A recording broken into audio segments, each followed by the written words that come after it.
Good afternoon, ma'am. My name is Mianis Asuncion and I'm gonna perform nebulization. The purpose of this procedure is to administer medication in a form of is inhaled into the lungs.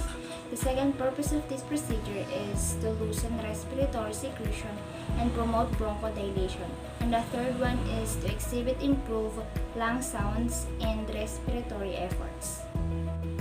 Now, for the assessment, we need to assess the lung sound before and after use to establish baseline and check the effectiveness of medication.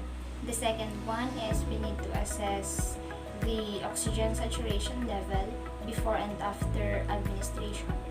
And the third one is we need to assess the patient's knowledge and understanding about the purpose of administration and action. For planning, we need to gather and prepare the materials that we need in doing the procedure. The nebulizer tubing, the nebulizer chamber, stethoscope, air compressor or oxygen hookup, and then the gloves. And lastly is the ordered medication. For the procedure, first is we verify and check the doctor's order, check the patient's chart if there is a presence of allergy, the nursing responsibilities, the nursing considerations, safe dose ranges, the purpose of administration, and the adverse effects of administering the medication. Identify the patient with at least 2 identifiers. Explain the procedure to the patient and to the family. Gather all the equipments.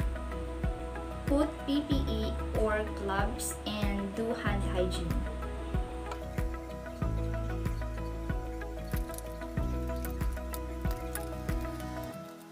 After po natin mag-hand hygiene and magsuot ng ating mga PPEs or personal protective equipment, kailangan na po natin i-position yung ating pasyente in a semi or high fowler position.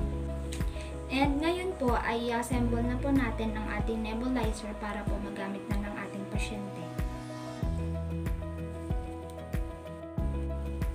Assuming that this is the medication, pwede po tayong gumamit ng dropper para po mas mailagay natin sa may nebulizer chamber yung ating meds. And pwede po tayong mag-add ng diluent if required po. And then, ang ating nebulizer cuff.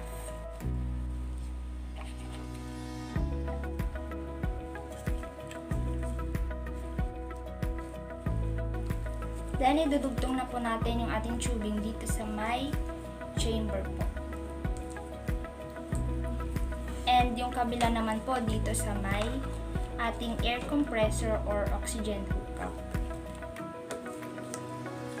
Then, ibibigay na po natin sa ating pasyente. And make sure po na yung ating pasyente is hihinga po siya through her or his mouth. And kapag na-notice po natin na sa ilong po siya humihinga, pwede po tayong gumamit ng nose clip. And then, make sure din po na yung bunganga ng ating pasyente is naka-place po dito sa may mouthpiece. And after po natin na maibigay ito sa ating pasyente, i-on na po natin.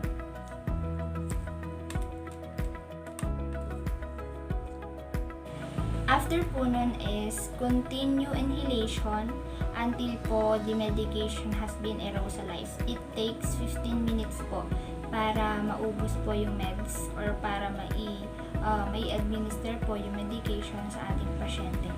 And if the medication po has been aerosolized, gently flick the nebulization. Or after po nun is pagkagargalin po natin yung ating pasyente and lilinisin na po natin yung ating nebulizer or ating nebulizer equipments based po dun sa may manufacturer po or sa may direction po ng ating nebulizer.